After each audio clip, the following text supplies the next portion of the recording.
I'm thinking way too much about this.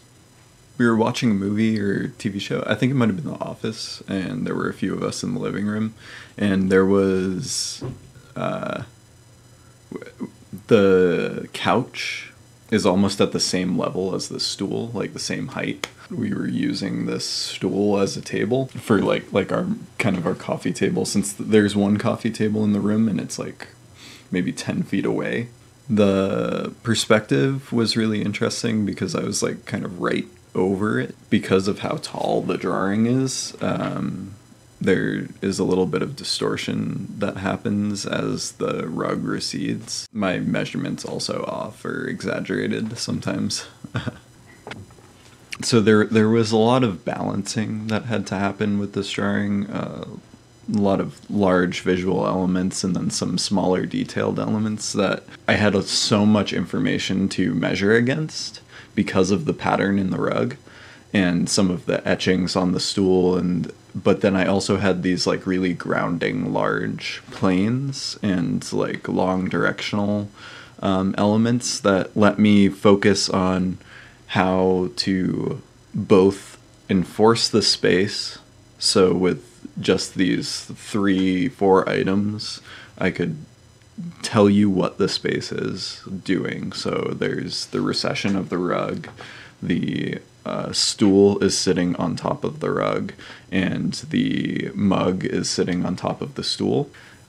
Certain design elements of the rug will flatten, will create shapes that don't naturally occur when you have planes. So there are angles and there are straight lines and there are different levels that might skew, like when you put them two-dimensionally onto a piece of paper, they might appear as though they're on a different plane than they are, just because they're two-dimensional design elements. And so when that happens, you need the other elements of that same plane to exist. It's not like value, where if you have everything the same value, it will flatten. So you could have elements that are on the same space in the same relationship to light that appear to be the same space no matter what, because you have the same value. Since I'm not using a lot of clear defined tonal range or like a lot of clear defined hues, the drawing becomes that much more important. So the ability to, like the spatial reasoning of being able to see multiple shapes that occur on the same plane, and that might be why certain elements of the rug start to tilt upward. I started to think from a different point. So initially I'm measuring everything against the mug, and maybe I started measuring everything against another element in the design of the rug, which I think is what happened when I started drawing the this section. I can't get it to snap where I want it to. Okay. Though I definitely was going back and forth between those relationships, I started thinking more about the angles leading out of the page, so probably wanting to solidify what the edge of my makeshift frame that I drew. I tend to always draw a format onto a piece of paper, even if it's almost the exact same shape as the image, just so that I know that I'm considering the format. I think the edges of your page define the space that you're seeing, and they also define the design of your piece. I think they should always be a priority. So for myself, when I'm drawing, I tend to start off by establishing that right away. And it also helps when you're trying to work from thumbnails. So which observationally, like if you're working perceptually, that's a really good habit to have, because working from thumbnails will allow you to make generalizations that are a lot harder to do if, like in my case, I'm working with mechanical pencil or pen or marker or whiteout, and the applicators for those tools tend to be, unless I got graphite and a chamois, they tend to be pretty linear at best. So the ground you can cover quickly is nothing great. But I do like the idea of being able to see those large actions quickly. So to do that, I make thumbnails, like a series of small boxes up in the corner of my page. And sometimes I'll find a format that isn't what the page is. So it helps you look at these objects and convert. So it'll help you convert scale, which often is a problem for me. I tend to like to work one-to-one, so the size I'm seeing, and that's it. And in that case, I would let the way I'm seeing dictate the size of my canvas or my paper. Sometimes you'll have to tape on paper to the back of your paper, or sometimes you'll have to find special rolls of paper that you can cut to the right size. So it's often a lot more time efficient to do a few thumbnails and see how you can get, like, you can see what you can see very quickly when you break it down into general shapes. So you're saving a lot of time by understanding how you can get what you would normally explore drawing, because I tend to do it exploratively, and that's why I love drawing, is because I can go anywhere and draw anything, and I can take hours to draw, I can take 15 minutes to draw something, and the drawing is always kind of in this preliminary state, and it's kind of this beautiful wandering that happens. I love taking that time to explore, and sometimes it's a lot more efficient since I'm trying to publish these drawings. I'm trying to talk about them with you. I'm trying to talk about them in a gallery setting, or a like kind of a final image I want to produce. Doing the thumbnails allows me to make a large quantity of decisions very quickly. There are certain reasons to format extra space into your drawing. So a lot of times I will, like, for me, it's often an emotional reason, or like a communicative, like, significant reason.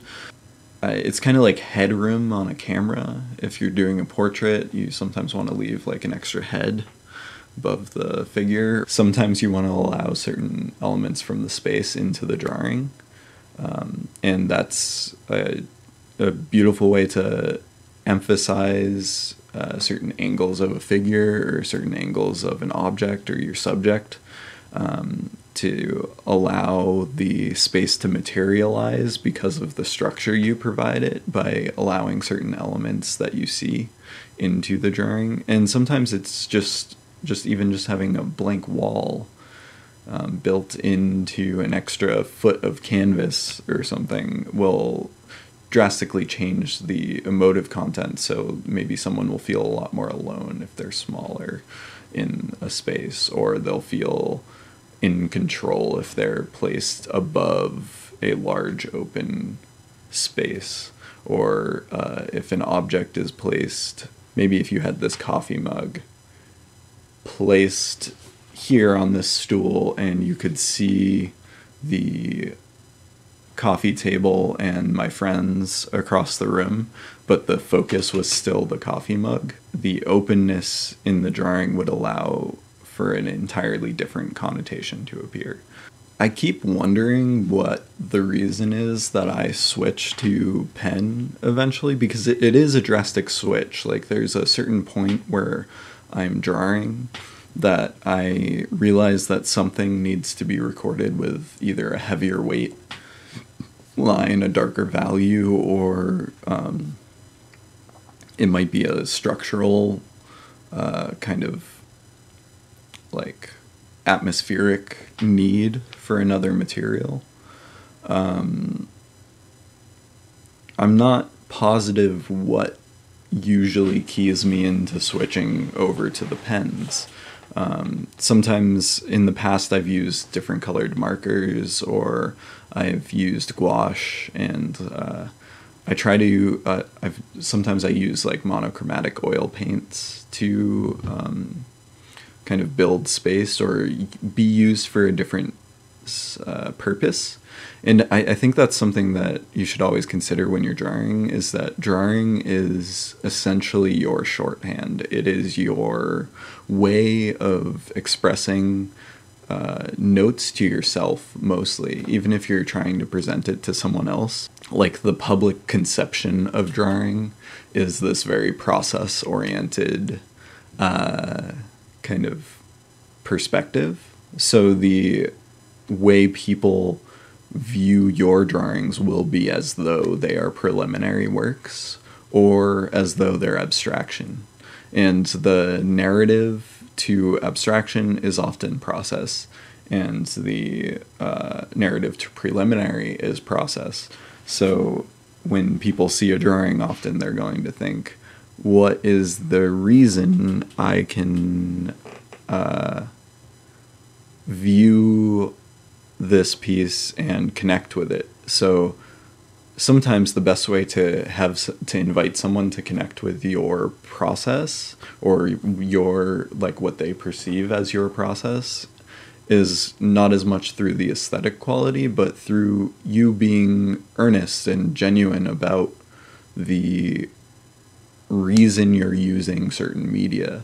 Because you have the freedom to use any media, as far as I'm concerned, when you make a drawing. Most of the time when we draw, it's in our sketchbooks, or it's either that or it's in a class, or it's before you start a painting. But maybe there's something in the freedom of that ability. Like, you are in complete control when you get to work as though it's in your studio.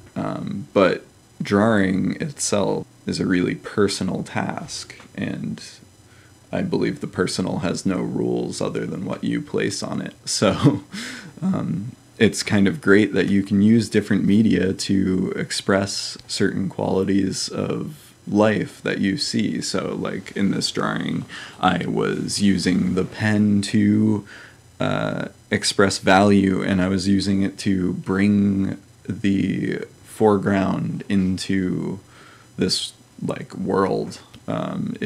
It almost separates from the stool, but because of the linear elements, it's like built in there. There's this tension that happens. It's like a gravity through visual, through contrast. So I've been thinking about a lot of stuff to do with this channel. I'm going to go into the channel talk now because I can't think of anything else to say about this drawing. So I've been thinking a lot about kind of the things we can have as a community. I set up a Discord channel that is only a conversation channel, like a talk space. I don't know how often I'll be in there, but I'll throw the link in the description. Feel free to stop by and talk. If you can't tell, I love talking. I'm curious to hear what you think, so it's kind of imperative that I start getting some feedback from people, so please comment, give me your considerations, if anything helped you, if you thought it was boring, if you want to hear some other type of conversation. I will be focusing on drawing. Yeah, I'd like to see your drawings. Maybe I can create some sort of hashtag. Yeah. And if you're making drawings, then maybe you can share them online and use the hashtag. Either that or just send them to me. Yeah, I'm going to keep uploading every couple days, and we'll see where this goes. Subscribe, that helps me out a lot. Basically anything that gives these videos more traction will help me make them better, because it'll either inspire me at the bare minimum or it will actually give me the means to make them better. So thank you for coming along, and I hope to hear from you soon. Sounds like an email, doesn't it? Warmly, David.